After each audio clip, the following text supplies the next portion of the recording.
I'm Mega Man. I'm Bass. And Together we we're are Mega Man and Bass. Wow. Oh! Will that do? Is that a good intro? Yeah, I think so. I think they'll like it. Ship it.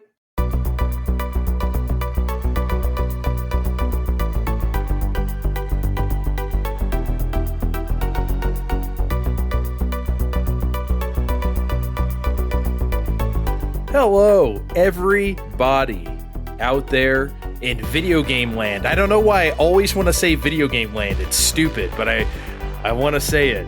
It's your boy Dre. And I'm here with the Vin. I want to add the to your name as well. The Vin, his curmudgeon in crime. Let's go. Back Baby! again. Back once again. Call a friend. We're back once again in the year 1998. You remember that year? It's pretty good. It was 24 years ago, baby! You shouldn't say things like that. That hurts my old aging heart. As the name implies, we are here to talk about, honestly, one of our favorite Mega Man games in Mega Man and Bass. This is a game that has had a legendary status, but in recent years, it no longer has that legendary status. And so we not only just wanted to give the game a big old blowjob, but we want to also defend it. The Mega Man and Bass defenders have logged on. Here they are. Back again. Call a friend. That doesn't help me at all. You know, we're doing a pot. You know, people can hear this, right? Like, we're gonna in video game land, they can hear it. Yes. Oh my god. So, look, it has a reputation. It has a much different reputation now. We're gonna explore why, while also talking about why we just love this sterling example of the classic series that doesn't get the respect that it deserves. We're gonna give it. It was one of those elevated status games. Oh, one of those elusive Super Famicom only things, you know, just we put it on a pedestal, and for a good reason. Remember back in the day, like on ROM sites, people would label this like Mega Man 9. Remember like how often you'd see that? I don't know if it was just me, but did you see that too? Everywhere. It was everywhere. Okay. Oh, everyone did it. But anyway, 98, right? It's really late. So Keiji Inafune, the hack of Mega Man, said that is true. He's not the only developer of Mega Man. He had help. Oh, I mean, you can tell. So oh god. It's true, man. Whatever. So like he said he made this game, Mega Man and Bass, for younger players who didn't have a newer gaming platform such as a, you know, PS1 or a Saturn or something like that. Which in retrospect, that's a weird thing to say because like just because you're a youngin' doesn't mean you play the Super Nintendo, honey. Yes, adults are gonna play the Saturn. I don't. Yeah, it's kind of a little weird. I don't know the logic of that one. If you want to think about it, I don't know if this guy's ever had logic, but that's kind of another. Well, I'm glad. Well, I'm glad he pushed the game out because boy, it's excellent. So before we get into why we like the game, one of the just very interesting aspects for me that I just find endlessly fascinating is the reception then versus the perception now. And I say perception because I feel like Mega Man and Bass is perceived. It is not received anymore because nobody has actually like really played it recently. Mm-hmm. And if you have, you played it on an emulator a very long time ago, which makes you our age. So I guess I'll start with you. Have you noticed this decline in stature for Mega Man and Bass? Because I sure have. I sure have. I think a large part of that is also partially because it's not really readily available, right? And in general speaking, with the current way we have social media nowadays, it's a lot easier to magnify things that you don't like. You can like clip stuff. You can post giant ass like text about things on YouTube on your thumbnail, being like, man, this is why so-and-so sucks. And like, that wasn't really a thing for us, right? So, I mean, definitely this sort of this exaggerated criticism is a lot more visible nowadays. Yeah, criticism from people who also have played other Mega Man games that do a lot of the same things you can criticize Mega Man and Bass for, but for some reason this gets the brunt of everyone's ire, and it's just, I don't know, man. Did you play this on emulator back in 1998? Because I didn't. I didn't have the computer to handle this kind of stuff. So yeah, I absolutely mess with this. I didn't really give it an earnest attempt at actually like beating it until the Game Boy Advance version. But yeah, I poked around with it. I didn't really extensively like get too far though. So this is an aspect of the perception of this game that I just cannot shake. So I'm going to lay this out there, and you tell me what you think. Mm-hmm. It feels like when it comes to opinions on Mega Man and Bass, there is a really big age gap or generation gap at play here. It's just pretty undeniable. Everyone, now, of course, this is anecdotal evidence. This is just in my experience. Someone who would, quote unquote, poll the people that they know, it could come out with a different conclusion. But for me, anyone who doesn't like this game is strictly someone that you would put in the millennial category, generation, right? Whatever that age group is right now, 25 to 35, I don't know, however you want to define that. Right. That's what that is.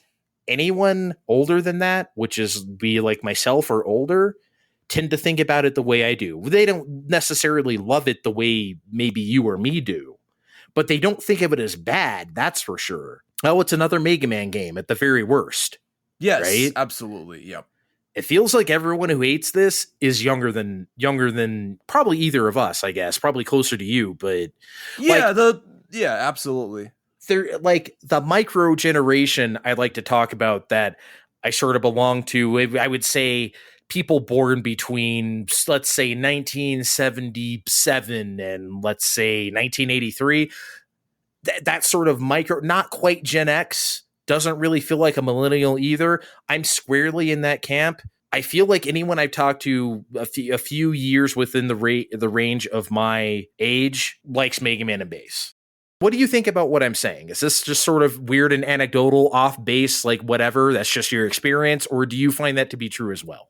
I don't think it's off base. I actually think it's true as well. Partially, again, just from the availability of media, right? Because I mean, we grew up in the era of magazines, and so like we weren't necessarily conditioned to like think certain ways about games just from like loud YouTube thumbnails or whatever, right? Whereas like anyone a decade younger than us is going to have grown up alongside YouTube, right? So they're more inclined to like kind of lead in that angle, right? So it's like I think there's a certain kernel here that's pretty relevant, if you ask me. Yeah, and of course, I'm not saying all you damn millennials all hate Mega Man and Bass. I'm not doing any of that shit. I'm just saying, in my experience, that tends to be what happens here. Again, it's not good or bad. I just find that really fascinating. Yeah, absolutely. In general, though, I feel like this is more than a Mega Man and Bass thing, of course. I just think that sort of bad groupthink is at play with a lot of games these days. Oh, yeah. Like, I was floored. Steve told me one time that, like, a lot of people hate Clu Land. Clu Land? People don't like, that's unbelievable. He said he's watched videos or read things or opinions online. It's like, I've never in my life met a single person who didn't like Clu Land, ever. Yeah, so that's the interesting thing. So like I don't really chase these YouTube videos, these sensationalist videos, but like I had heard rumblings of people complaining about controls or like whatever, right? Chances are they actually hadn't really like learned the game, right? Otherwise they wouldn't have been saying that. Yeah, but like it seems inconceivable to me, but maybe that's the case. Yeah, maybe. But like, well, I love Clu Land, so I'm biased. But I'm biased about Clu Land. Puff my pipe as I watch the entire history of Clu Land on PBS. Next on Fun Time. Like I said, I feel like a lot of people, that sort of thing just sort of gets carried down.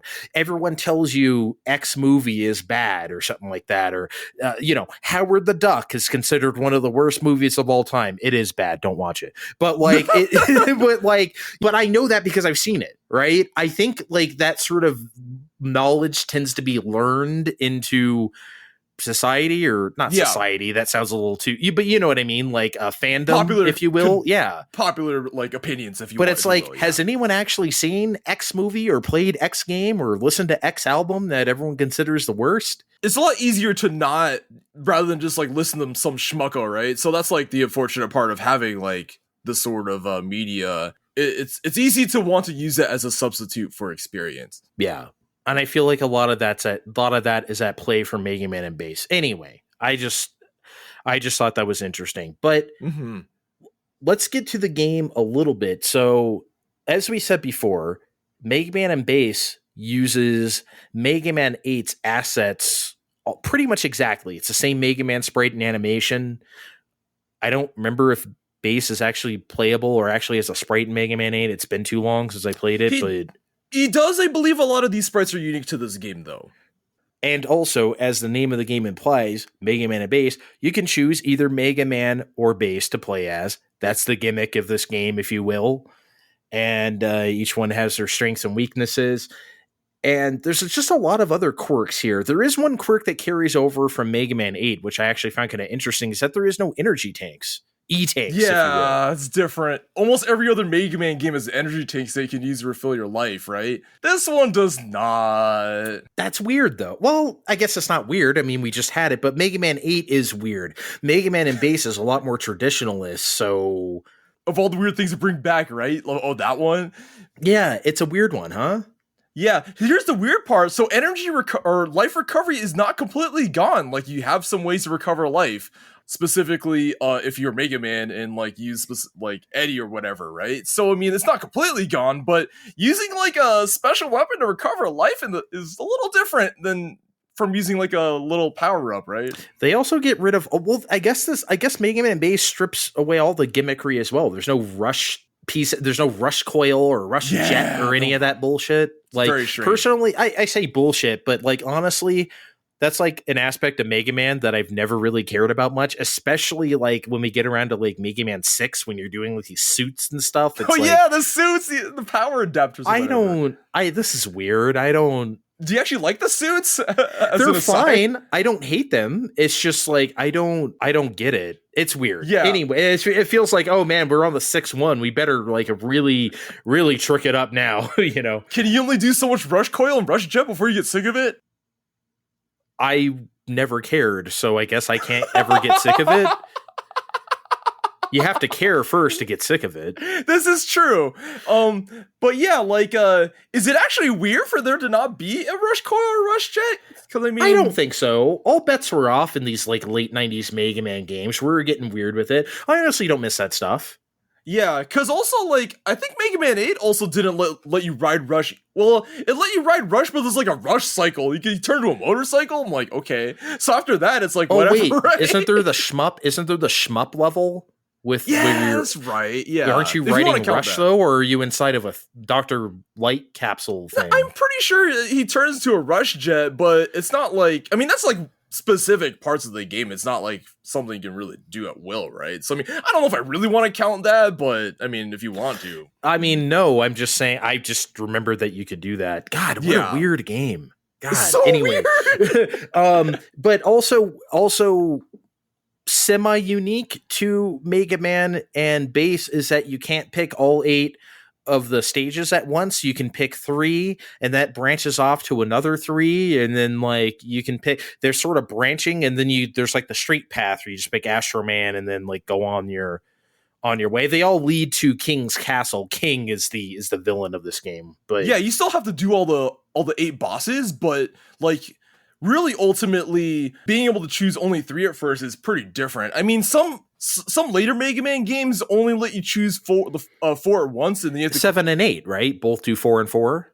Yeah, though. So I mean, like, this wasn't the weirdest, but sort of like the branching path sort of flow. That was pretty unique, right? I think so. So here's some overarching thoughts. I'll just start here, and then you can tell me what you think. Mm-hmm. So my favorite games are ones that are made from an experienced player's point of view, right? Like, and tailored to an experienced player. Super Mario Brothers 3 is my favorite platformer of all time because of that. They took that experience into account. You played the first two. Here are some like expressly designed levels for experienced people, not experts, not over the top shit, but like you can tell the difference. If you play Mario 3, made for experienced players, Super Mario World, on the other hand, is made for beginners. They obviously made that game for people who have maybe never played a Mario game before. And you can tell the difference. I'm not saying one approach is better than the other. What I am saying is I just prefer personally the experience approach because I'm an experienced gamer.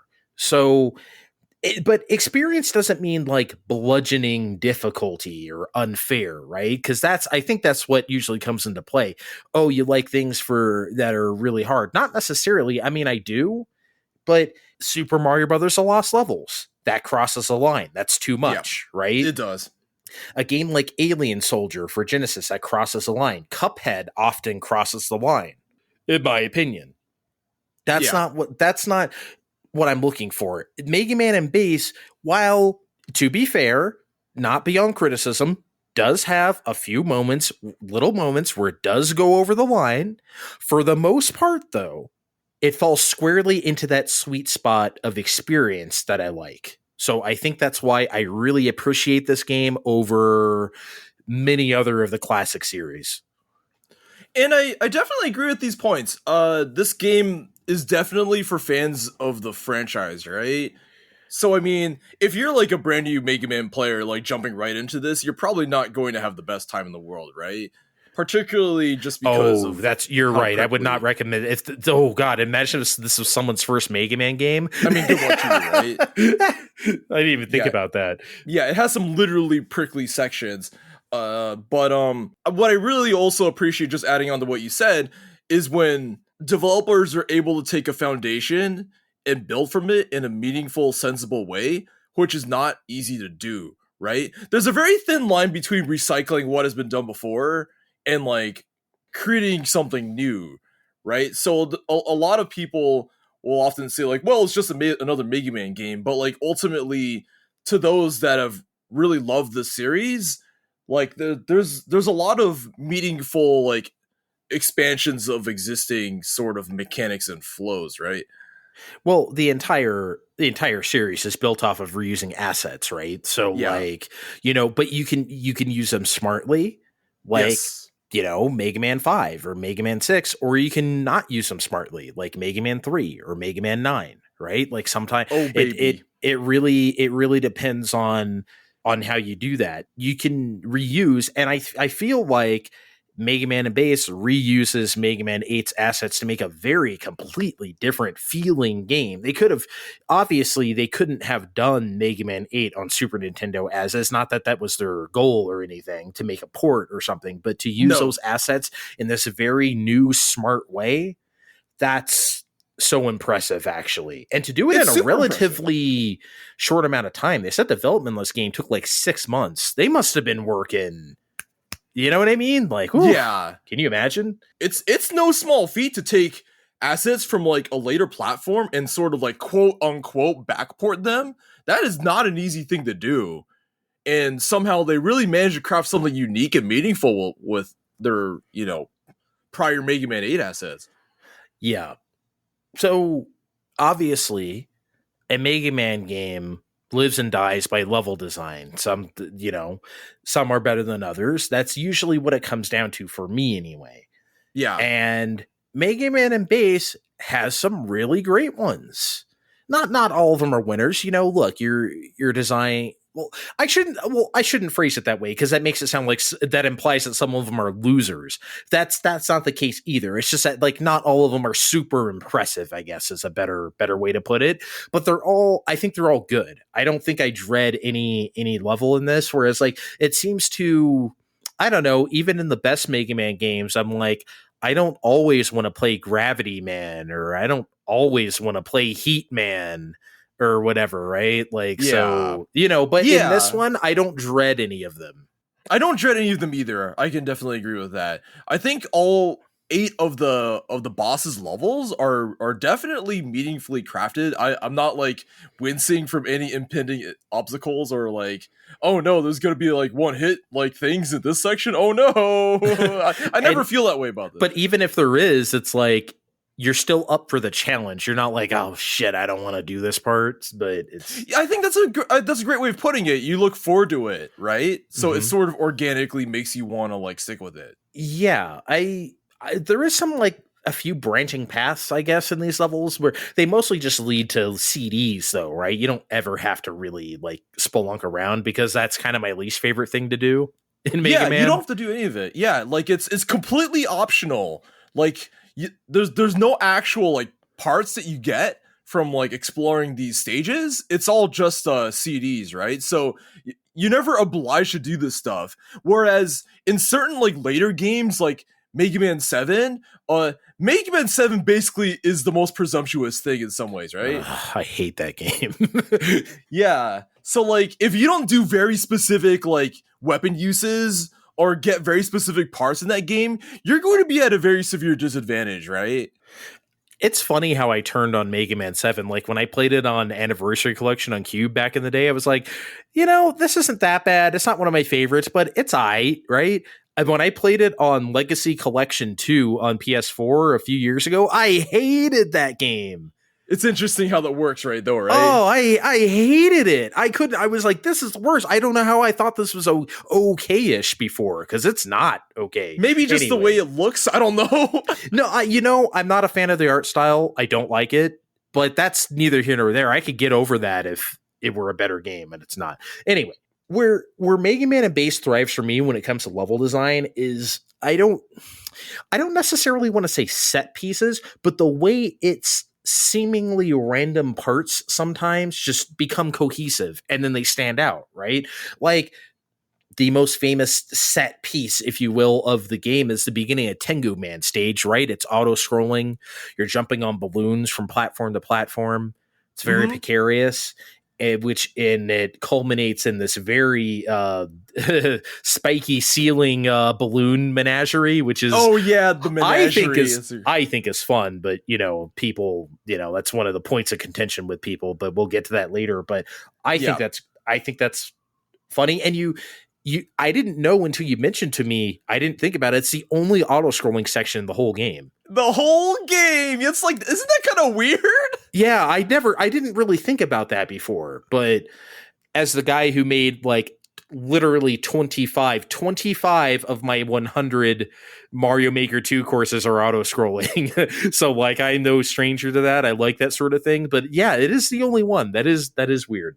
It is, yeah. I always thought the pokers were funny in Birderman stage. Like there's a Birderman stage is like one of the like a mechanical forest type of shit. But then you get to like this like weird, almost like imagine you ever see Plinko on Price is Right, where it's just like the board with a bunch of holes or whatever. It's like that, but pokers are coming out of them to stab you. It's weird. I don't know why that's there. That almost like if you're gonna put that in the game, you'd think you put that in Magic Man stage or something, maybe. But like, it feels very like, I don't know. Is that strange?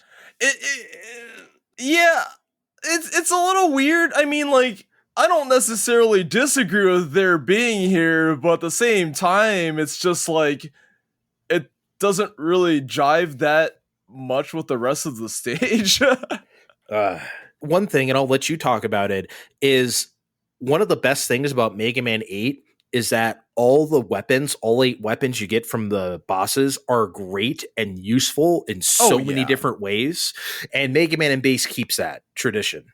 It really does. So for instance, a lot of it makes sense intuitively. So if you see like a block with like a flame on it with a fuse, you know that the wave burner, like your weapon that shoots out fire, is going to influence it, right? It just makes very natural sense. If you need some like additional height or something, you have a weapon called the ice wall that you can like jump on top of, right? So these weapons all feel good to use, and they never like expect you to like figure it out with some like random logic. Like, of course, Mega Man 7 is random logic. You better damn well use ice on this one thing to make like the environment change or whatever, right? So it's like, it never does any of that. No. And I'm glad for that. It keeps it simple in a way that I really appreciate, and like you said, it's logical and it makes sense. I know when and where to use these weapons. Bosses are a bit of a guessing game, as they always are in Mega Man. That's sort of tradition. Yeah, it takes a bit of, but like, yeah, oh, this works, this doesn't work, whatever. But as far as just like maneuvering, getting around the stages, using those, God, what is Mega Man? I think one of the best weapons in history is that soccer ball for Mega Man 8. I love that thing. You love the Mega Ball? Oh, wow. I don't know if I've ever heard someone actually like love the Mega Ball, huh? Interesting. It's cool. That's it's a standout though. It's a standout, right? I'm sorry. I'm gonna have to stop you. It's called the Mega Ball. Yeah, the soccer ball is called the Mega Ball. It's literally called the Mega Ball. Yes. What? They didn't try at all. I didn't think about what any of these things are called. You just called that thing the Wave Burner. I don't know. I never remember the names of these things. But that's neither here nor there. The Mega Ball? Someone wasn't trying. The Mega Ball. Okay, smartass. What would you have named the Mega Ball? I don't know. You don't have the Mega. I mean, okay, if I were making hundreds of thousands of dollars working at Capcom in 1997, I'm pretty sure I could come up with something better than Mega Ball. Like maybe not. I mean, I wasn't really thinking about it, obviously, but I don't have an alternate name for you. Well, I never thought about what I obviously called it the soccer ball. So, I mean, I didn't know what it was called. I got it. It's going to piss you off, but I got it. The Mega Football. I have half a mind to... No, I'm going to leave that in. I'm going to let everyone know how you just abused me on the air. So I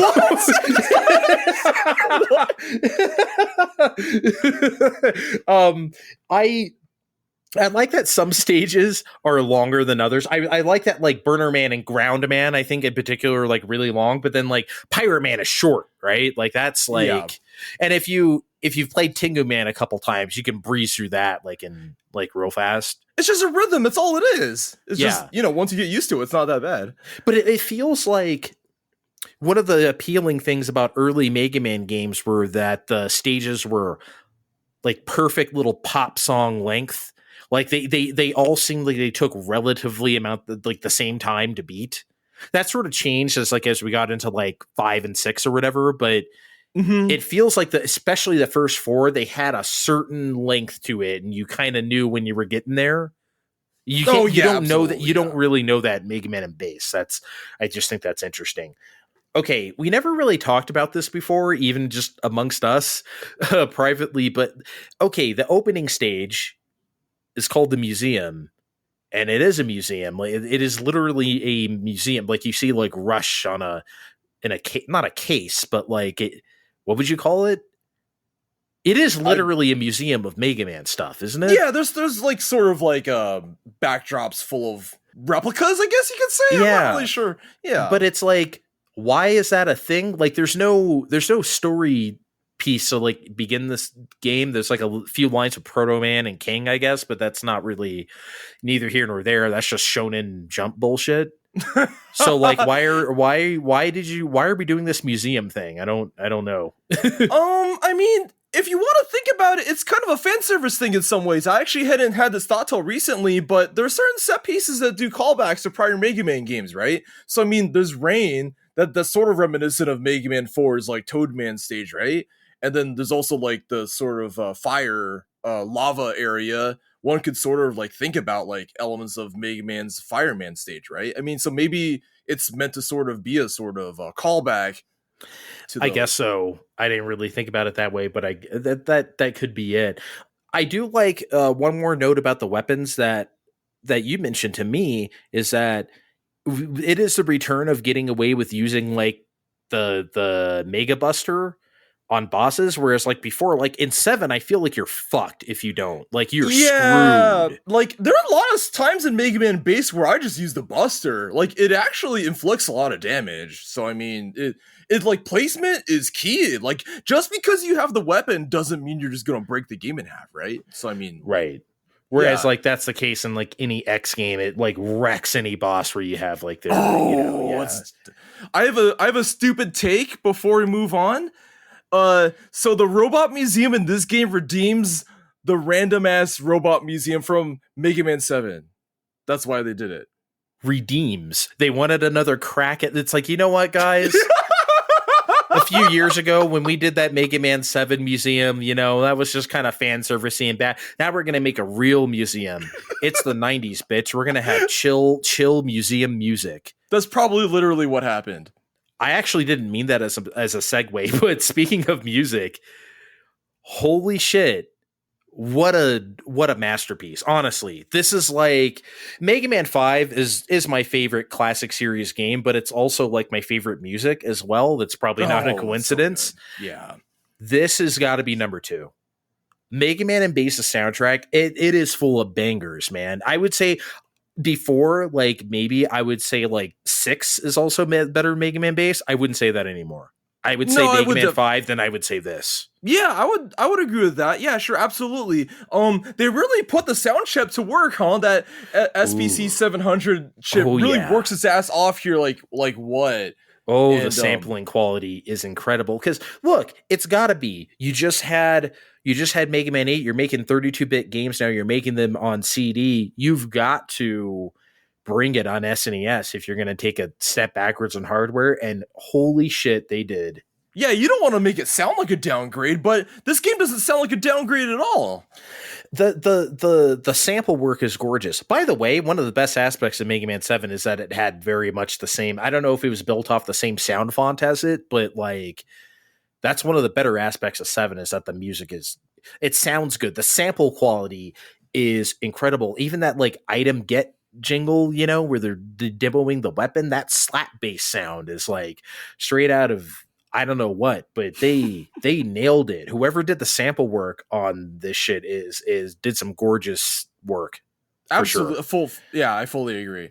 Yeah. It really spans the gamut in terms of genres too. There's a lot of musical genres in this game. It's got like 90s chill, weird jingle pop too. Yeah. It's the 90s chill begins with the museum. I mean, we got to start there, right? Yeah. Like it's just I mean, you know me, I'm not like an opening song person because usually I think those kind of songs are loud and empty. Like it's just something, it's just exciting. We're starting the game, whatever. I'd never usually think like stage 1 songs are like. That's literally what they're saying. Yeah, I'm so excited. We're starting the game now. That's literally what happens. Yeah, like so like stage 1 or opening stage songs are usually not my thing.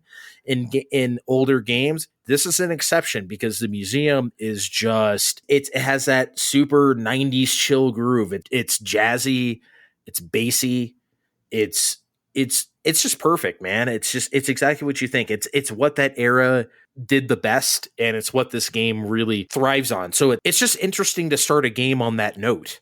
Oh, you know, literally that note, I guess. Literally that note, yeah. I see what you just did there. Yeah, and did you have any favorites? I mean, it's hard to pick, but... besides the museum, I guess Pirate Man's really good. I like that, like, scaling harp thing they do that kind of goes up an octave, then back down. It kind of reminds me of, like, I don't know, You Spin Me Round like a record, but, like, really chill. Like, it had, like, I don't know, 30% speed or something.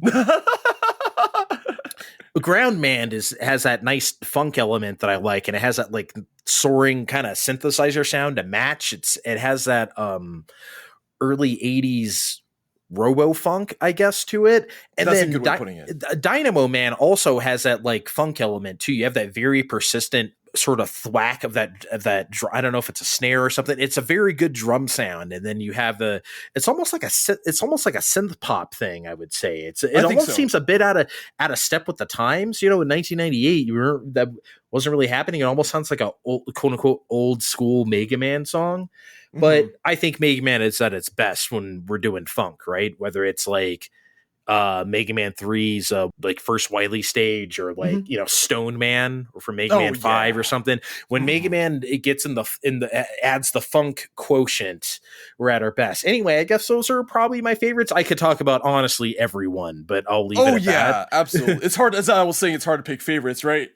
But I like to add that Dynamo Man song is pretty unique. Like the tempo wise, the tempo is pretty slow-ish relative to like pretty much like most other Mega Man songs. It's really fascinating that way. It's not fast, but like I said, it has that very persistent, like I said, snare sound, or like it just sounds good in a way that, and different from the rest of the soundtrack. Oh yeah, absolutely. Yeah.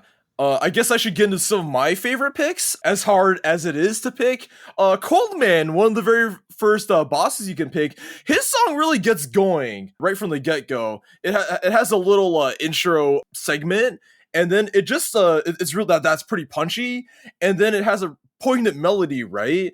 And about like maybe halfway through the song, you see this sort of buildup of instruments. Some of those instruments kind of feel a little familiar to Capcom faithful, right?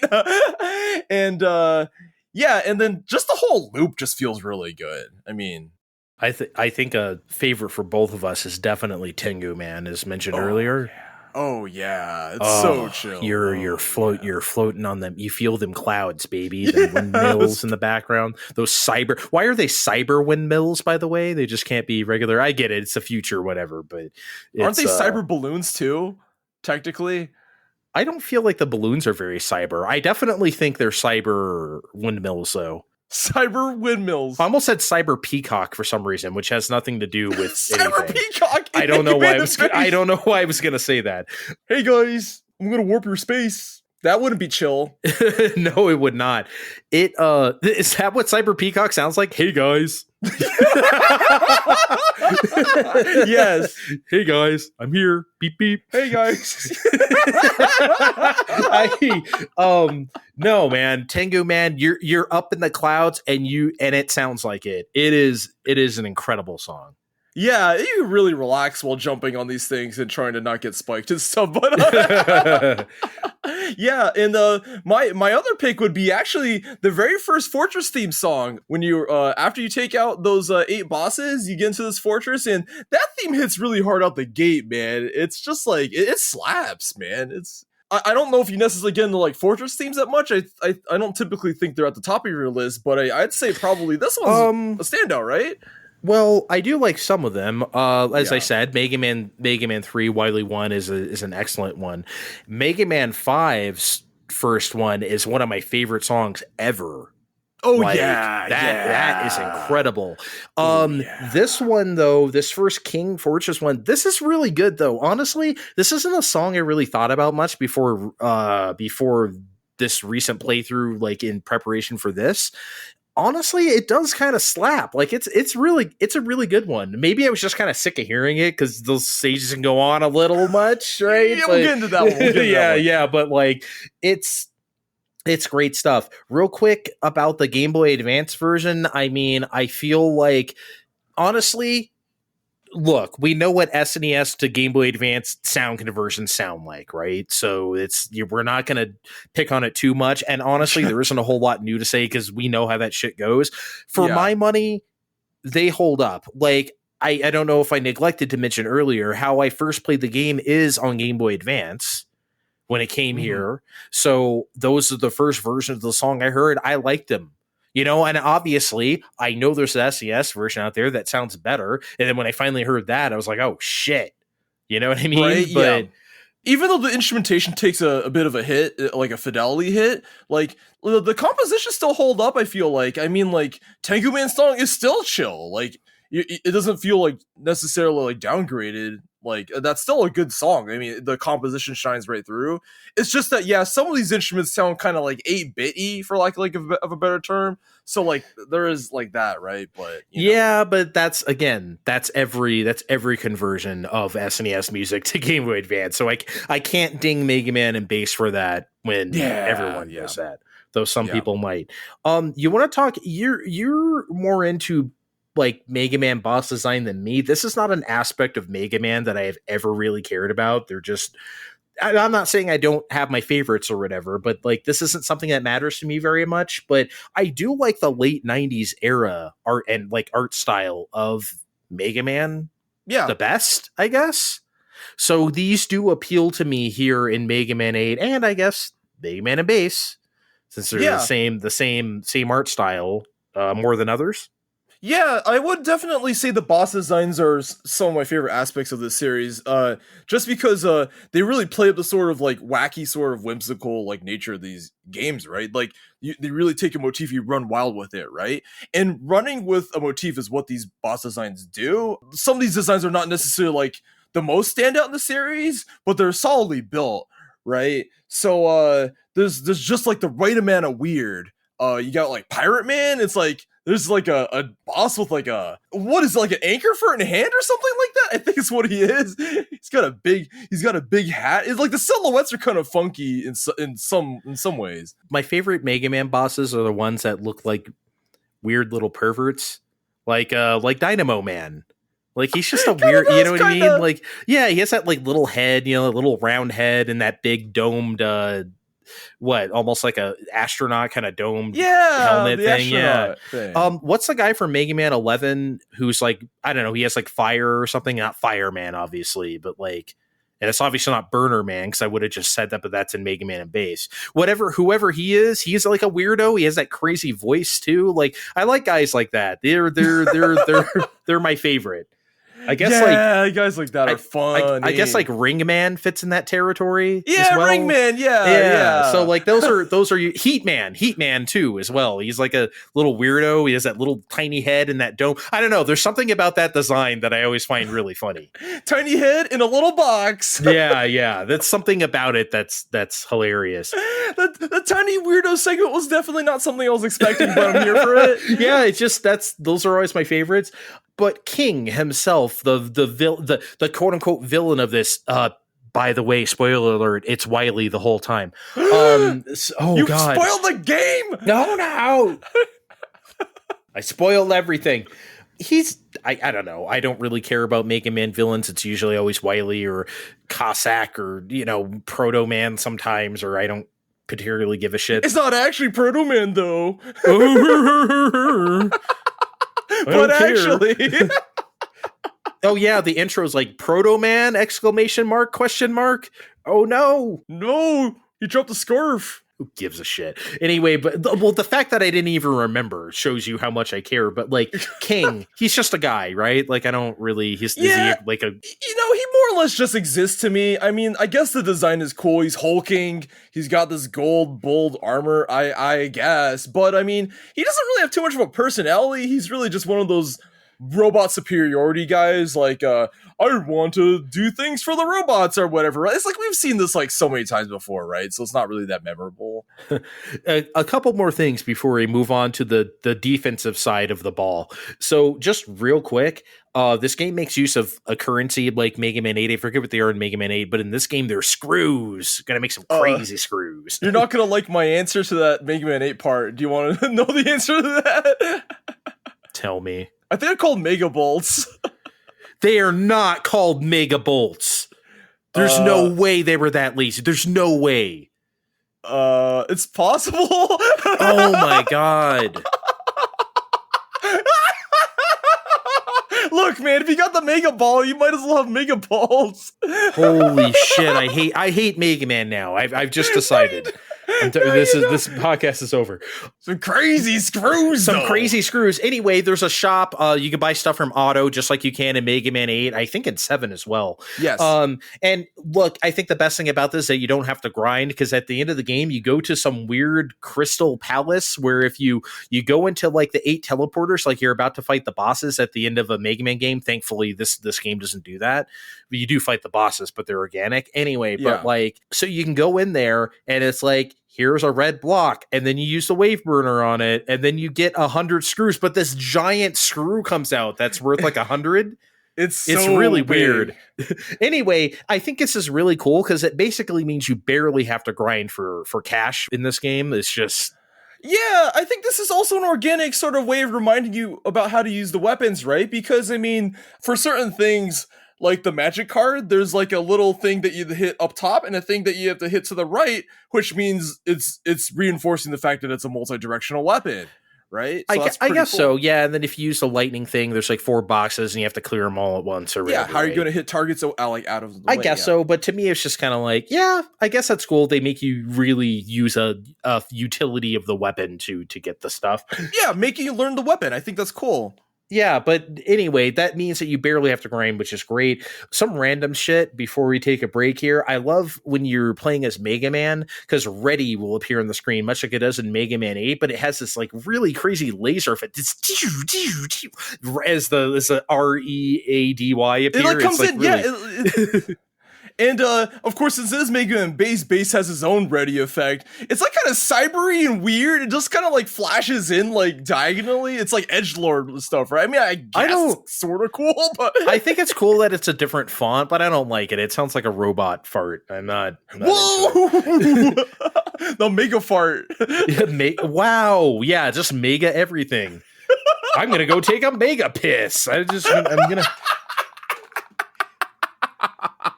This is a mega podcast now.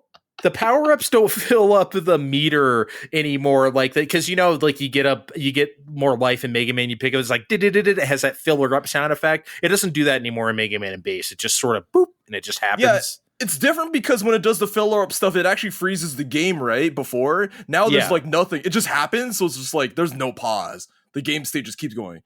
By the way, we didn't really mention some music, but I love that. I never noticed like how fucking sad the Game Over song is. It's like so sad as fuck. It's like hell sad. It's like I can't even imitate it. It's just like so. And then like Mega Man or Base's helmet is just sitting there and it says Game Over. It's like hello. Yeah, so like what happened? Did they like? Are they like dead? And this is like a funeral dirge? It's like, why is there a helmet there? Are we like honoring Mega Man with this sad song? Like what? Yeah, it's weird. As established now, we love Mega Man and Base. When we come back on the defensive side of the football field, we have punted, and now the I don't know, the New England Patriots taking the ball.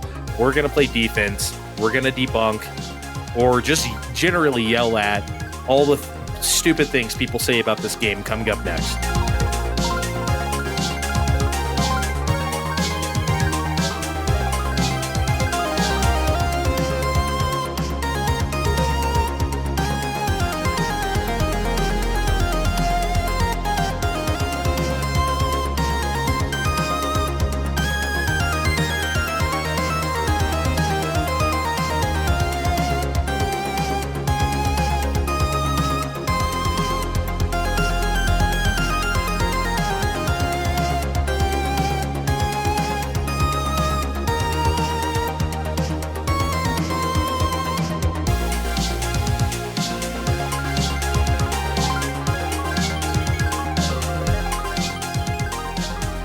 All right, we're back. Crack your knuckles, buckle up, kids. We're about to get salty. We might say words like "fuck." Have you ever said that before? No, I've never said "fuck" before. Try Wait, right what? Now. Try right now. Fuck. Why that voice? Okay. Before we get salty, though, I have to issue a correction.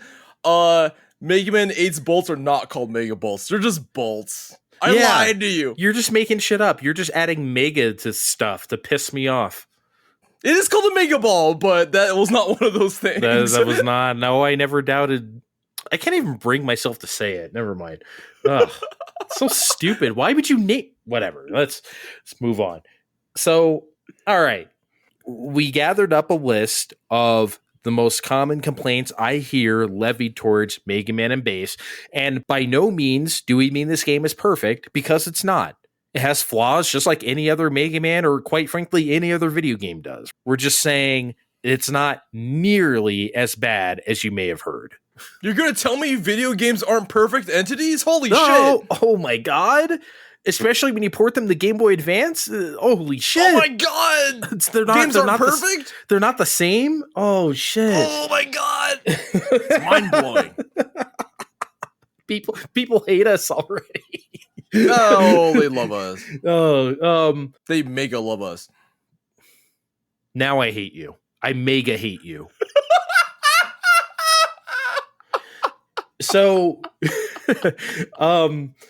basically, most of the complaints I hear, number one, the game is unfair, the difficulty's too high, there's asshole enemy placements or asshole set pieces or things that are too hard to get past, And we're gonna go through a bunch of the common ones, and we're gonna talk about how we personally feel about them. We're not gonna sit here and quote unquote debunk them all, but let's have a chat, shall we? Yeah, let's have a chat. So one of the common ones is that Tengu Man, the opening auto scroll section. Some people think that's cheap. It's too spike filled. It's too like finicky, whatever. To recall, to recap, we were talking about the auto scrolling opening where it culminates in you jumping on 5 or 6 balloons with a bed of spikes above you, so you can't jump too high because you'll get hit by the spikes, but you're also over a bottomless pit, so you can't fall either. So it's very precarious jumping. Yeah, it's precarious jumping, but it's fair. It pretty much, it's a certain rhythm, right? And that's not to say I didn't screw up, because I definitely died numerous times during the sequence, right? But I don't think it's really that bad, because the auto scroll speed is not unreasonable, particularly compared to like some other examples in this series, right? Yeah, like there's an entire like speeder bike section, I think, in Mega Man X4 that is like I find way more obnoxious. Oh yeah, than this, especially when you play it on the one of the X collections that came out a few years ago, because like I don't know if that game has a little bit of like button input lag or something. I swear to God, I fall off. Like the collection is a little bit. Played it, yeah. When I played on PS1, I don't know, man. It's like that's way harder than that. Yeah. And then the infamous like Mega Man 8, the jump slide, right? Like I think that's way harder than this little piece. And you know what? In Tengu Man, and this isn't the first time we're going to say this because this game does this a lot. There's a 1-up right before you do that section. There is, yeah. So if you die, you can keep trying it as much as you want because you can just keep getting the 1-up. That's not the only point in this game where you can do that. There's several points in this game. They give you an infinitely responding 1-up. That Tengu Man part's one of them. And you know what the most interesting part to me is that this section is at the beginning of the stage. So it's not like you're doing some asshole thing at the end of the stage. Like, so like, even like if you happen to lose progress or whatever, like this is right at the beginning. So you can basically get it over with. Yeah. And then if you die at Tengu Man or something, sure, you'll have to do it again. But at that point, you already know what to do. Like, it's not a big deal, you know, in my opinion. I don't think so either. There's a part in Astro Man stage where you're going across like a checkered floor, like a Sonic the Hedgehog checkered floor, and these platforms will rise you up real quick into a bed of spikes above you. I think all of these are going to involve spikes, aren't they? A good chunk of them, yes. Anyway, you know, I'm going to be honest. When you put this in the notes, I was kind of shocked because like I never thought of this as a problem. But I never thought of it, but I see people complaining about it. Like, I think I've seen some people, like, say, like, oh, like, I just got spiked out of nowhere or whatever, right? But to us, like, whatever, right? Because we're cautious. But if you're not cautious, you'll get spiked. Yeah, I feel like don't be reckless. And, like, I don't know, man. I don't think that's a problem. There's one thing I heard someone complain about, or I don't know what the official nomenclature for them is, but the disappearing and reappearing blocks in Mega Man, where you have to do like jump puzzles. Basically, I think everyone knows what I'm talking about. I don't know what they're called. Let's just call them the disappearing blocks, I guess. Yeah, I think people most know them as that. Yes, there are a number of them in Mega Man and Base. One of them in is it Magic Man stage, maybe, where one of the sequences starts over a bed of spikes. The first block? I think it might be Astro Man's, but the point stands. But the point is, people thought that was unfair. Oh, you have to like blindly jump into this, like over this bed of spikes. First of all, no, you don't. All these blocks have timing. It's not like if you wait for the block to appear and then jump, you'll miss and fall into the spikes. There's plenty of time to jump on it. There's plenty of time to read it. And guess what? The original Mega Man does this too. Anyone ever play Iceman stage or God knows what else does this? Oh no, they haven't, because they played like Mega Man 2 or Mega Man 3 because people told them to. Like nobody, because like you wouldn't even say that if you played the original game. I'm sorry, I know that sounds a little like gatekeepy or whatever, but honestly, it's true. Like there's other Mega Man games that do this, and no one says a word about that shit. I don't know why we're dinging Mega Man and Base for it. And the thing is that Iceman sequences are long. There's a lot of them. Each individual one is like, you gotta make like 6 to 8 jumps, and you gotta do like several screens back to back, right? The disappearing block sequences in Mega Man and Base are relatively short, right? You don't actually have to like do them for that long. They're just like done. They're pretty tame, honestly. They're super tame in comparison.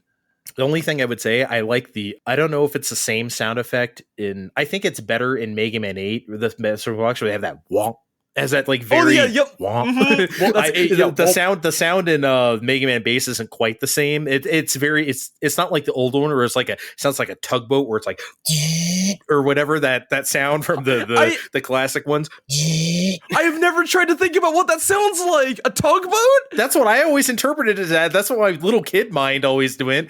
I never correlated it with anything. That's what it sounded like to me. Anyway, but yeah, it's not quite the Mega Man 8 in it either, but it's good. Anyway, but I think they're pretty tame in this game. And in fact, I think they're kind of fun. They're having fun with them. I like the ones where you have to, I think it's in King Stage 1, where you have to you're going up diagonally, jump, jump, jump, and then slide across a row of them. I love that. Slide because they do like dar. Really fun to laugh my ass off. Yeah. I'm like, whoa, there's like sequences. The disappearing blockchains, not exactly what I was expecting, but those are really not that bad. They're not that bad. I think they're better than like Gutsman's platforms at the beginning of his stage. Oh, I think they're, my God. I think That's they're better notorious. than what's the part? I think it's in Mega Man 3 where you do like a gravity, like you're standing on it and Mega Man twirls around. It's like a red and blue. It almost looks like a pill.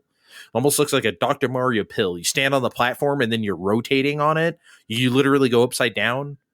Anyway, I think it's easier than those too. Oh yeah. And I'm trying to remember his name right now. There is a great video I watched some years ago. I think his name is Exo Paradigm Gamer. He did like a big defense of Mega Man and Base. This is like 5 years ago. And I remember he said something in that video that I heard and I never thought about, that I was like, holy shit, you're right. He was talking about the disappearing blocks, and he was talking about like Heatman stage, right? And he was saying people don't complain about that stuff because you can just use the rush jet and pass it, and because that's what everyone does. What does it say about the design of those in Mega Man 2 or any other game where you skip out the rush jet? He said, where you willingly chose to skip them because they're that asshole-ish. That's why. Which means the ones in Mega Man and Base, since you can kind of just do them, which means they're not nearly as bad as they used to be. If you had to actually, I dare anyone to do Heatman legit or something. I mean, like you can, but like,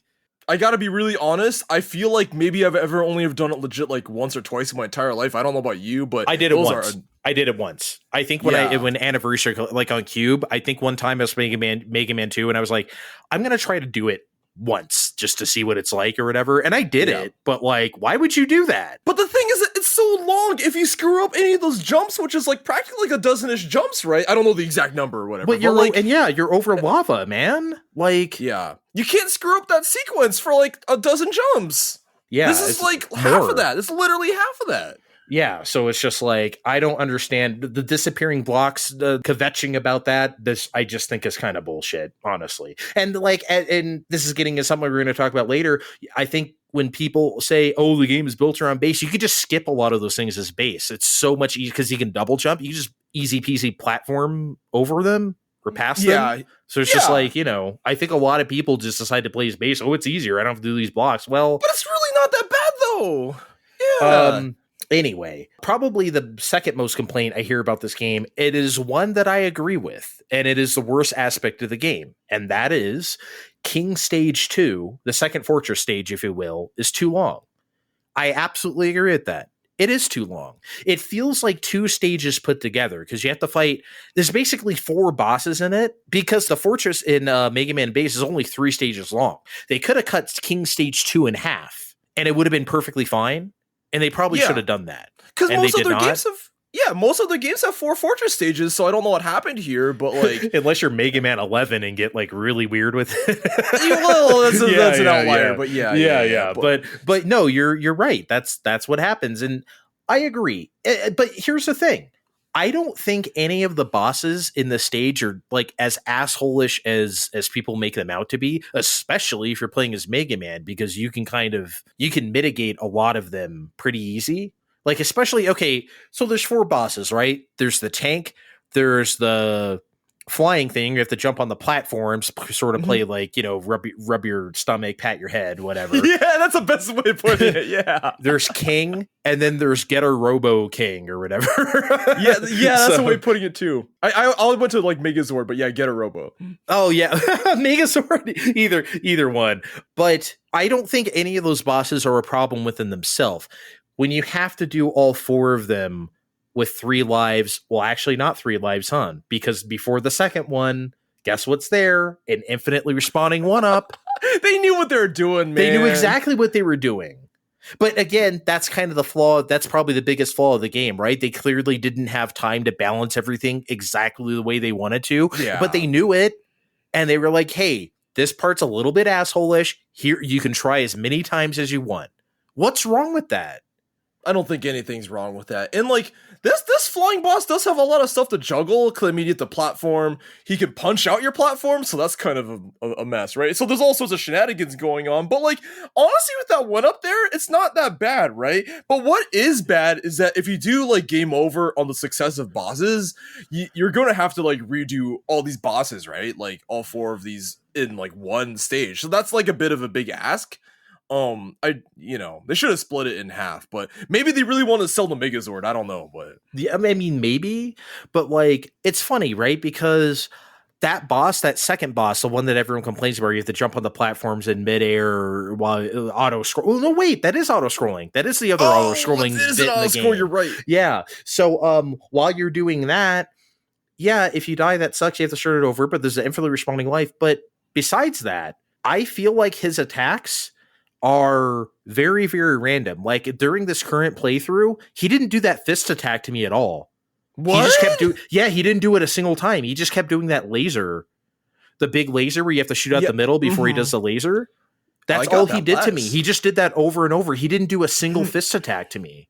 What? Yeah. So like it's very RNG or whatever you want to call it. Like sometimes you can just get lucky and whatever, right? And I beat him on my first try. I think I did it on my first try during my recent playthrough as Mega Man as well.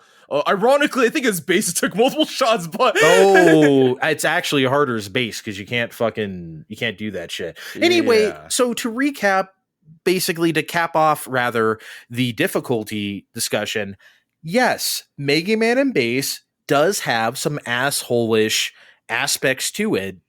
A few sticky parts. I feel like it is judged way too harshly for him. They're few and far between, and most of the time before you do one, you get an infinitely responding 1-up. So I think it's fine. I mentioned Cuphead earlier, and while that game is loved by lots of people, despite its many untelegraphed kill moves and there's memorization factors at play there, Mega Man and base somehow doesn't get the same benefit of the doubt, despite the series, Mega Man being a series known for its difficulty. Yep. Right? So like it's super weird. It just makes me think a lot of these notions came from people who had preconceived ones. Right. Because like it's weird though, right? Because like why give Cuphead the benefit of the doubt? And I think to me, a big part of that is that people are giving into the visual like splendor of the game, right? They're thinking more about, oh, it's like old-timey cartoons rather than the fact that it's like, it's got like instant like kill things that are not readable, right? And, like you don't see people talk about that very much. They talk about the art of it, right? Yeah. So it's just like this cult of personality, or maybe it's the way it's hyped, but you don't see people complaining about that too much, man. You really don't. But hey, it is what it is. I'm just saying, fair's fair. If you're gonna ding Mega Man and base for the few little missteps that it has, the few little hard bosses that you can try over and over if you want, the few little enemies placed in an asshole-ish spot, then you know what? You're not really being fair to it, especially since, like I said, it's a series known for its difficulty. But whatever. And this is a very learnable game too. Mm-hmm. It's like, it's really ultimately not like the behemoth people make it out to be. So here's something I hear all the time, and this is the one that drives me absolutely insane. People often assert that Mega Man and Base is built around playing as Base, and that it's at best harder to play as Mega Man or unplayable as Mega Man, which I find insane to say. In fact, I'll just say it's just wrong. I think that's just factually wrong. It is factually like if like we're talking opinion here, I don't think it's that bad. Whatever, back and forth, we can have our differences of opinion. This is something I think is actually factually wrong. Yeah, because it's not true. Base has unique mechanics, right? So like he does have like a different run. He can't charge his weapon, first of all. He doesn't have like a chargeable shot. Instead, he's got like this rapid fire multi-directional thing that he can aim 7 ways even when he's in the air, right? So like that's kind of weird. We'll get into that later. And then he can dash and he can double jump, which is like also pretty weird, considering the series is known for more methodical like jumping, right? He has a lot more mobility, so I think like people enjoy like they feel like they get away from stuff better or something, and you can. Yeah, but there's nothing you can't do with Base that you can't do with a well-timed jump as Mega Man. Well-timed being the key word there. Exactly. Or slide. Yeah. Or slide. Which, hey, Base doesn't have a slide, does he? He does not have a slide. And speaking of which, like, that means Mega Man can get into, like, other, like, tight spaces and get items and bypass stuff that Base can't access. There's like I think it's Burner Man stage. There's like some big enemy after you do like the hot pokers or whatever it is. Yep. And then like you can just slide under that shit as Mega Man. You can't do that as Base. You have to fight that thing. Yeah, and it takes a long time. It takes so long. Yeah, I went up to it, and even though you're not supposed to do that because it's Burner Man's weakness, I went up to it and like did like ice walls to it real quick to kill it, which it fucks me for later. But like honestly, I couldn't stand shooting it that long because Base is so damn weak. There's advantages to playing as either character. Exactly. People just don't fucking want to see that. And like, there's also items, like we mentioned, there's an item shop. There's items only Mega Man can use, such as the aforementioned Eddie that can give you health items back. Base doesn't have that. Also, Mega Man has this thing where like, it's like an auto recovery. You just stand there and like refill your life. So if you really don't want to go on, you could just, and you're like almost dead before a boss, you don't have time to recover. You can just stand there and refill your life. Base can't do that. No, he cannot do that. So like, I don't understand this big thing. Oh, it's so hard. It's so impossible to play as Mega Man. No, it fucking is not. Yeah, I guess they must not have like looked at that shop or like whatever, right? But like, unless I'm completely mistaken, I don't think Base has any life recovery mechanisms in this game at all, right? So it's like, that's weird. Like you better damn well make sure like you don't get like hit a lot, or else you don't really have a lot of recourse, right? You don't have Eddie to save you. No, essentially. Yeah. And like, honestly, as a bit of an aside, like, so Base doesn't have access to beat Rush or Eddie. So instead, in their place, he gets like this treble boost. Like he can combine with treble and like fly around for like a little bit. And like, I don't really think this is really that fun. I mean, sure, like, yes, you can fly, but one, it doesn't last too long. And two, it's like, doesn't even feel that necessary to have like multi-directional shots. It's just, I don't know. I don't really feel it. I just don't get it, man. Like, especially like Base's ability, we alluded to this earlier, his ability to take down bosses is very non-existent. Oh my god. Because everyone knows how many invincibility frames like Mega Man bosses have. Base can do like a pixel at a time if he's just using his regular shot. Whereas you're not fucked using the Mega Buster against a boss because you can either charge it up or even just his regular shots do more damage than Base's. Yeah. So it's like, it's just unbelievably hard if you don't have. Yes, Base has the access to all the weapons that Mega Man does when you beat the bosses, but if you run out of that stuff, you're fucked. You're not fucked if you're Mega Man, because you can still use the Buster. It's definitely a point that must be reiterated, that like, just because you have the boss's weakness in this game doesn't guarantee that you're gonna like win handily, right? Burner Man's hella hard if you don't. I mean, like, you know what I mean? Or Dynamo Man's kind of a bitch too, because he recovers life, right? Yeah, they're hard. They're not easy bosses in this game. They're not. So like, but Base, you have to really be patient in a lot of ways. This guy last night was all like, yo, I can't kill Coleman, what the fuck? Yeah, because like Coldman is the first in like the quote unquote boss order, and it took forever to kill him with that pea shooter. You know me, I don't like games where like your weapon just feels like shitty. I'm not saying I want to go through and wreck everything, but I don't want to feel that deficient when playing a Mega Man game. I'm sorry. I mean, like, you're gonna feel deficient for most of this run because like you're gonna be doing like one tick at a time, unless you have the weapon, I guess. But like, yeah, but man. like he has no recourse if he doesn't. Anyway, Exactly. Oh, and also, I mean, I understand base can't charge his weapon, but also Mega Man can get the thing where you can charge his weapon half as like half time. So Yeah, it's hella fast. You can shit Mega Buster shots like fucking crazy. Oh anyway, my god, it's so fast. Yeah, but so just to recap. When people say the game is built around base, it's just not only is that factually untrue. If you really just play the game, you'll see the advantages to playing as each. To each their own. Literally, like I understand if you want to play, if you like playing as base, I like playing as Mega Man, but you cannot say the game is built around base. That's dumb.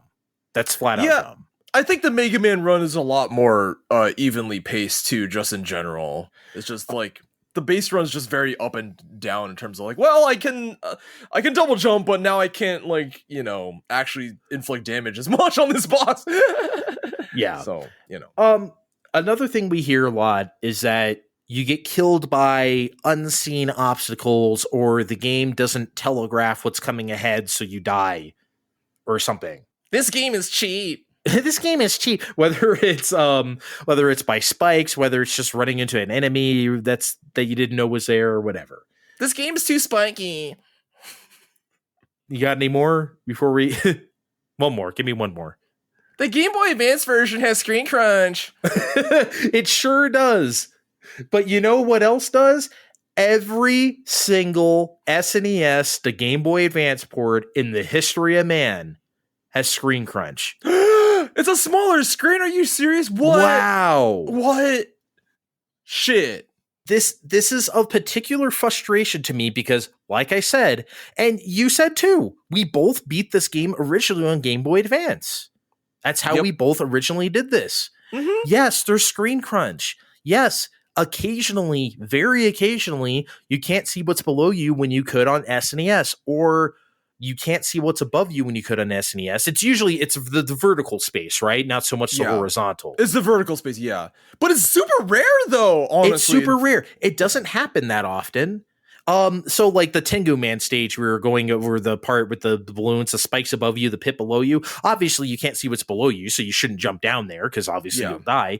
You can see the spikes, though. They're very faint, but you can see them. Yeah, whenever there's spiky surfaces, they make it a point to ensure that you can almost read it. So even if they're smaller, like you can see the tips of the spikes, they're there. Like you know they're there. It's not a blind jump. Yeah, it's not invisible. There is no blind jumping. You do have the horizontal space to do that. You do, yeah, absolutely. But here's the thing, though. The SNES version isn't like the most...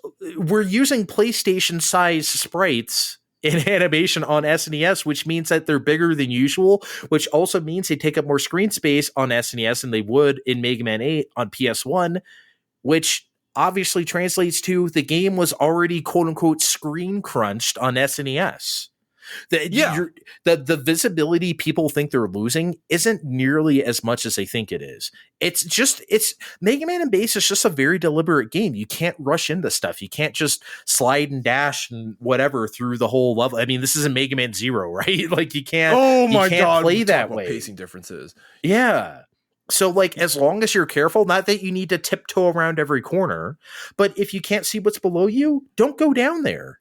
I cannot think of an instance where if you can't see what's below you, you need to go there. Yeah, because there's always a ladder if you have to go down there, or if you can go down there. There's always a ladder or there's something. So that's just, and again, going back to my original point, we all know Mega Man and Base is a port. When this came to North America in 2002, everyone wasn't like, oh, what's this new Mega Man game? Everyone knows it's an SNES port from 4 years ago. Oh, yeah. Even our limited sort of like Game FAQs information age or whatever. Yeah. Exactly. So like it has the same screen crunch, audio problems as like a lot of other games. Again, I'm not saying it's perfect. I'm not saying that it isn't without criticism. Like they could have done some stuff with the camera to alleviate stuff a little more on that vertically challenged screen on Game Boy Advance. At the same time, I rarely ever did something in the game where it's like, well, I couldn't see what I was doing because I was being reckless more like 9 times out of 10 if that happened to me. Absolutely. And I'd love to add 2 points really quick regarding the camera. So like the first is that the camera will actually pan up and down during boss fights if you need to see a tell. So like Ground Man will like jump into the ceiling and turn into this giant drill. I don't know how he does it. I don't want to think about it too much, but he does this giant drill thing. The Game Boy Advance version will literally pan the camera up so that you have better visibility of it. It does the same thing for like the tank which is the first boss in King Stage 2. He fires like these giant sort of projectile or these like sort of mines, I guess, if you will. The camera literally pans up and like so that you can see what's going on. So like if it were truly unfair, the game wouldn't be doing that, right? And so like the second point I have is that so I actually I beat in my infinite insanity. I actually beat the Game Boy Advance version alongside the Super Nintendo version before this pod to prepare. And so like I literally only died once to a screen crunch thing that was off screen.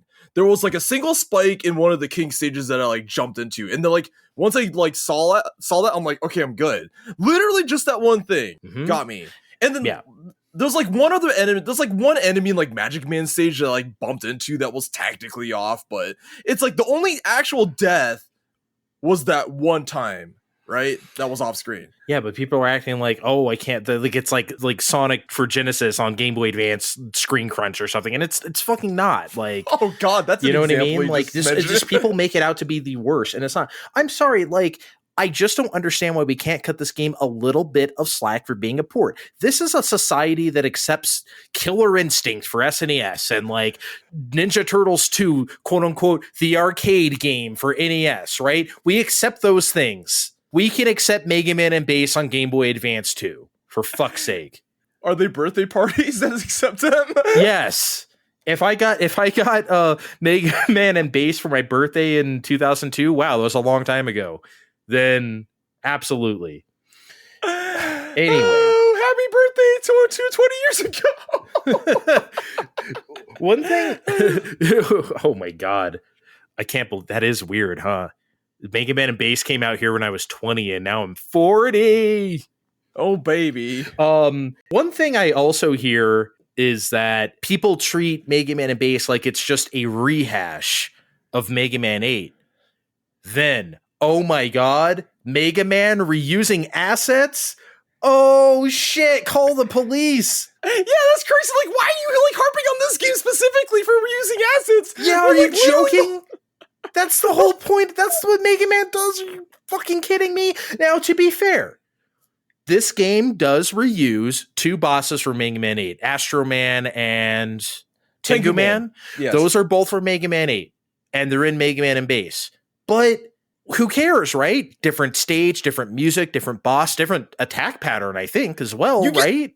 Different attack patterns, and you get a different weapon. You don't get the same weapon from either of them. Yeah, so it's like, it's not like, so what? Okay, so it's the same but it's not. It's a totally different experience. Anyone who's experienced Astro Man and Mega Man 8 knows that's not replicable. Oh my god. One of the weirdest like Mega Man experiences you could ever have. Yeah, you don't get a psychedelic forest in Mega Man and Bass. Oh my god. But I'm sorry, I don't recall anyone saying a word when like Mega Man 3 rehashed Mega Man 2's bosses and like shitty little robot things. Yeah. Or when Mega Man 9 literally fucking stole music from Mega Man 2 for purely nostalgia purposes. Literally took the music. Yeah, it's actually one of the very few games to literally lift something wholesale because most games remix stuff, right? Yeah. But like, oh, the password song, let's just jack it. It's like, why are you like, come on, man. Yeah, or like the stage select, right? Also, yeah, exactly the same shit. Yeah, but it's just like, okay, that's okay with everybody. People love that game. Oh no, Mega Man and Bass uses 2 bosses from 8, so it's I mean, get out of here. I mean, 9's the ultimate rehash, but you never see people saying that. Oh no, people love people love Mega Man 3, and they do that useless Mega Man. All those stages can like not be there, and it wouldn't make any difference to the game. Actually, make a better game. It would have been a better game if those 4 stages were not there. Like full stop. But yeah, I just think that's a bullshit thing. Oh god, Mega Man reuse stuff. Oh, Jesus fuck. #Gamergate. One other thing real quick here that I hear also sort of related to this is that people just don't consider this a classic series game. That's crazy. It's kind of a side game to them, which, look, I understand it's not numbered, right? But there's 8 bosses, or 8 stages, you get 8 weapons, and then you go through a castle where you find out Wily is behind everything. I mean, what the fuck else would you call this if not a class? I mean, is it Mega Man Soccer? Is that Mega Man Battle and Chase? Like what? I mean, it's a Mega Man game. I don't know what people want. Yeah, when you're driving and playing soccer, those are side games, dog. Like this is like through and through platforming. And to me, I gotta crack some stupid references. Like, if we get down to it, Mega Man Base is more faithful to the series foundation than like a lot of other actual Mega Man games, right? Mm-hmm. So like, if you want to dig down a bit, it's like, is Mega Man X7 not a real, is Mega Man X7 a side game just because X is not playable from the beginning of the game? It's like, what? Yeah, like, okay. It's like, that's a number. It's just, is it like legitimate just because of the number? Do we have to have numbers to like legitimize stuff? Apparently. And I think what also delegitimized it to people further a few years ago is when it didn't appear in Legacy Collection 2, which has 7, 8, 9, and 10. It does not have Mega Man in base, and it absolutely should have been there, even though, like, I think it would be better than pretty much any of the games that were there. Maybe 10 is better than Mega Man in base, but other than that, that's been some details. Yeah. But like that also sort of like, well, Capcom forgot about this one. They just don't want to publish this game anymore. They have not since it originally came out, which, I mean, do you think they're ever going to? Because I think if there was any chance it was going to, it'd be that aforementioned Legacy Collection 2. It did not happen. I feel like, I don't know, somewhere down the line, can you see this happening on Super Famicom, Nintendo Switch Online or something? Oh my god, I wish that could happen, but I honestly never see this happening. I mean, like, again, as you said, Legacy Collection 2 would have been the time to do it. I think the only angle that I can see is if they do like an odds and ends collection, but like, I don't think there's enough worthy games that really make much of a collection. Like, would you really buy it like a game that has like Mega Man and base, like Mega Man Soccer and like Battle and Chase or something like that? I would, because I'm crazy. But yeah, like, we I don't would. think, but like, yeah. Can you market that to anyone? It's like, that's I don't weird, know, man. It is weird. It's, you can throw a lot of oddballs on there. I mean, there's like a board game on like NES, I think, that we didn't get, and like there's a lot of weird. Yeah, there's deep cuts that you can make, but like, what are you gonna do? Mega Man and base plus like a bunch of oddballs? Like, I don't think that's very marketable, right? So I don't think it's very marketable either. Like, so as a consequence, I never see this coming back. Unless, again, you put it on like Super Famicom, the Nintendo Switch Online. Oh my god, if that happens, oh baby Jesus. Oh, that's a party. Yeah, I have to agree. Like, if it wasn't that collection, I don't see any other inroad for it, unfortunately. So I guess to cap this off, if you really don't like Mega Man and base, that's fine. We all have different opinions. I have many opinions about the classic series. I'm sure, as you've heard through this podcast, that are not the norm, right? Like, you don't like 7? What? I don't like 3. I don't like, you know what I mean? There's a lot of stuff that people yell at me about. So I get it. If you don't like Mega Man base, that's fine. I just hate the way it's talked about these days, and I don't like that it gets dinged for stuff a lot of other, or even all other Mega Man games do. So that's really my bone of contention. If you don't like it, fine. Just don't downgrade it because like other things do the same thing too. And honestly, like, this game deserves its place in history. Like, it's unfortunate that it's treated the way it has been, but it's really a worthy experience. If you ever do get the chance to like experience this game, like, please do. Like, it's well worth your time. Yeah, as I'm sure, like, as I'm sure you can gather throughout this podcast, like, we had to use emulators. There's no other way to play this game. Like, go do it. It's great. Go download Mega Man, the real Mega Man 9 Oh my god, what year is this? from your favorite ROM site. Oh boy. No, that's all right. You've reached the end, and we've got all our bitching out. This is great. Go follow this man, Vin Lucentai, on Twitch. We never talk about your streaming stuff on here, maybe a little bit, but you never promote that. Go ahead and do it now. Yeah, I stream all sorts of random stuff on Twitch. Consider myself a variety streamer. I did stream Mega Man and Bass in preparation for this podcast. So if you want to see my runs on Super Nintendo and Game Boy Advance, they're there. But also I stream art. I like doing drawings of critters and flowers and the like, and I do all sorts of games. Ooh, why did you make it sexy? Ooh, games. I don't know. Were you trying to say like GAYMES, like games? Yeah, ooh, baby.